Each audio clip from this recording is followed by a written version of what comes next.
கர்த்தருடைய பரிசுத்த நாமத்துக்கு என்னைக்குமே உண்டாவதாக. இன்றைக்கி கூட லேவியராகமம் 18ஆம் அதிகாரத்தை பார்க்க போகிறோம். இந்த அதிகாரத்தில் கூட கர்த்தர் மோசையை பார்த்து சொல்கிறாங்க, இஸ்ரவேல் புத்திரர்கிட்ட என்ன சொல்லணும்னா, நீங்கள் எகிப்தில் எப்படி இருந்தப்போவும் சரி, அங்கே இருந்த எந்த செய்யுமே நீங்கள் என்ன பண்ணக்கூடாது, செய்யக்கூடாது. அது இல்லாமல் நான் உங்களை எங்கே கூட்டிகிட்டு போகிறேன், கானான் தேசத்துக்கு கூட்டிகிட்டு போகிறேன். அங்கே இருக்கிற செய்யும்படி செய்யக்கூடாது. அவங்களோட முறைமைகள் சடங்குகள் அதுபடி நடக்காமல் என்னோட நியாயம் கட்டளை அதை மட்டும் நீங்கள் கை கொண்டு நடவுங்க, நான் அவங்க தேவனாகிய கர்த்தர் அப்படின்னு சொல்லிட்டு, நீங்கள் யாரெல்லாம் என்னோட கட்டளைகளை நியாயங்களை எல்லாம் கை கொள்றீங்களோ அவங்க எல்லாமே பிழைப்பாங்க அப்படின்னு சொல்கிறாங்க. நான் கர்த்தர் அப்படின்னு திரும்பவும் சொல்கிறாரு.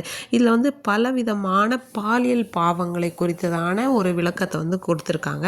அதாவது ஒரு தாயுடைய நிர்வாணத்தை நிர்வாணமாக்கக்கூடாது, அடுத்து தன்னுடைய சகோதரியை நிர்வாணப்படுத்தக்கூடாது, அடுத்ததாக பேத்தி, அதாவது பேத்தி பேர் அந்த மாதிரி உறவுகள், அடுத்து மாமன் மனைவி அவர்களுடைய உறவுகள், அடுத்தது இப்போ அப்பா கூட பிறந்த சகோதரிகள், அம்மா கூட பிறந்த சகோதரிகள், அந்த மாதிரி அடுத்து மனைவியினுடைய உடன் பிறந்த சகோதரிகள், அந்த மாதிரிப்பட்ட நிர்வாணங்கள் பாவங்கள் அதை பண்ணக்கூடாது அப்படின்னு சொல்கிறாங்க. அடுத்ததாக அத்தைமார்கள், அப்புறம் சித்தி நாத்தனார்கள் அப்படிங்கிறத இதில் சுத்த தமிழில் இந்த அதிகாரங்களில் முழுவதுமாகவே கொடுத்தாங்க. இப்படிப்பட்ட பாவங்களுக்கு நீங்கள் என்ன பண்ணணும், விலகி எச்சரிக்கையாக இருக்கணும் அப்படின்னு சொல்கிறாங்க. அது மட்டும் இல்லாமல் இப்போ மனைவி மாதவிலக்கு நாட்களில் அவங்களோட நீங்கள் என்ன பண்ணக்கூடாதுன்னா சேரக்கூடாது அப்படி சொல்கிறாங்க.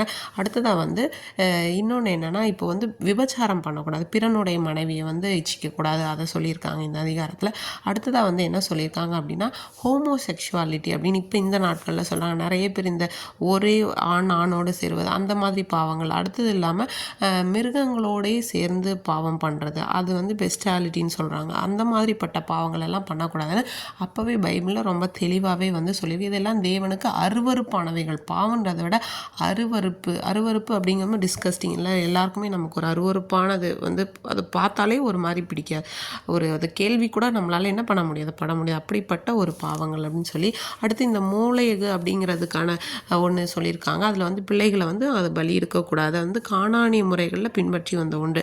அதனால் தேவன் இது எல்லாத்தையும் சொல்லிவிட்டு, நான் ஒரு பரிசுத்தமான தெய்வமாக இருக்கிறேன், அதனால் நீங்களும் பரிசுத்தர்களாக இருக்கணும்னு சொல்கிறாங்க. தேவன் இப்படிப்பட்ட பாலியல் அருவருப்புகள் பாலிய பாவங்களுக்கு எல்லாம் நம்மை சுத்திகரித்து காத்து கொண்டு அவருடைய தேவாலயமாகவே இருக்க விரும்புகிறாரு. அது மட்டும் இல்லாமல் இப்படிப்பட்ட ஜனங்கள் ஏதாவது இதெல்லாம் பண்ணீங்க அப்படின்னா அந்த ஆத்மா ஜனத்தில் இராதபடிக்கு என்ன பண்ணும் போகும். அதனால் என்னுடைய கட்டளை எல்லாம் கை கொள்ளுங்க, நான் தேவன் ஆகிய கர்த்தர்.